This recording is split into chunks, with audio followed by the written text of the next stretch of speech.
வார்த்தை டெல்லி என்று சொல்லப்பட்ட அக்கினாபுரத்தை வேந்தன் துரியோதனன் உன் பாதத்தை பணிந்திருக்கிறேன் அண்ணா. என் பாதார வந்து ஆதாரமாக அனுப்பினார். கடல் சூழ்ந்து நெடிய உலகிலே உன்னுடைய பெயரும் புகழும் வீர தீர புஜபலமும் மென்மேலும் போற்றி வளர இந்த அண்ணனுடைய வாழ்த்துக்கள். அப்படியே இருந்தாலும் ஆயினும் என்னை வரவழைத்தீராமே, என்ன செய்தி அண்ணா? ஒரு நாள் சண்டை முதல் 14 நாள் சண்டை முடிந்து விட்டது.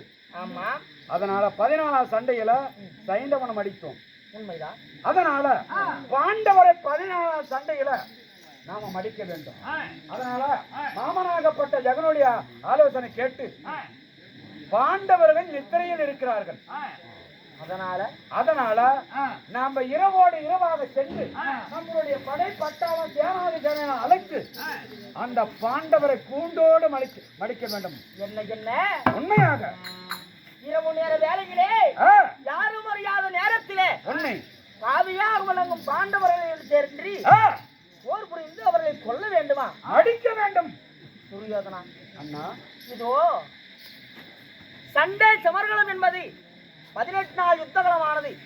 இந்த 18 நாள் யுத்தகலத்தில பகல் நேரத்தில் மட்டுமே சண்டை செய்ய வேண்டும் என்று சொல்லி உண்மைதான் இது முறையானது ஏற்படுத்தி வைத்திருக்கிறார் அந்த கண்ணன் ஆகப்பட்டவர். ஆமா, அவருடைய பிரகாரம் சண்டை என்பது பகல் நேரத்திலே மட்டுமே செய்ய வேண்டுமே தவிர இரவு நேரத்தில் செய்வது தர்மம் அல்ல, இது அதர்ம செயலாகும். அண்ணா, மாமனுடைய யோசனை கேட்டுதான் உன்னை தேடி வந்தேன். அதனால மாமன் சொல்லியிருக்கிறார், இரவு நேரத்தில் நம்மளுடைய படை பட்டாளமான திரட்டி அந்த பாண்டவர் மடிக்க வேண்டும். புறப்பட்டு போகலாம். துரியோதனா அண்ணா, எத்தனை வார்த்தை சொன்னாலும் என் மனமானது ஏற்க மறுக்கிறது. என்னதான் அவர்கள் எதிரியாக இருந்தாலும் யாரும் அறியாத நேரத்திலே பானத்தை இது கொள்வது தகாத முறையாகும். இருக்கட்டும், என்ன செய்வது? எனக்கு தோன்றிக்கும் நேரத்தை கொடுத்து வைத்தானே உண்மை. நீ சொல்லும் வார்த்தைக்காக வேண்டி நான் உன்னுடன் வருகிறேன். ஆகட்டும் அண்ணா, செல்வோம். இந்த வாக்கியம் நாவினால் எப்பொழுது சொல்வீர் என்று ஆவலோடு காத்திருந்தேன்.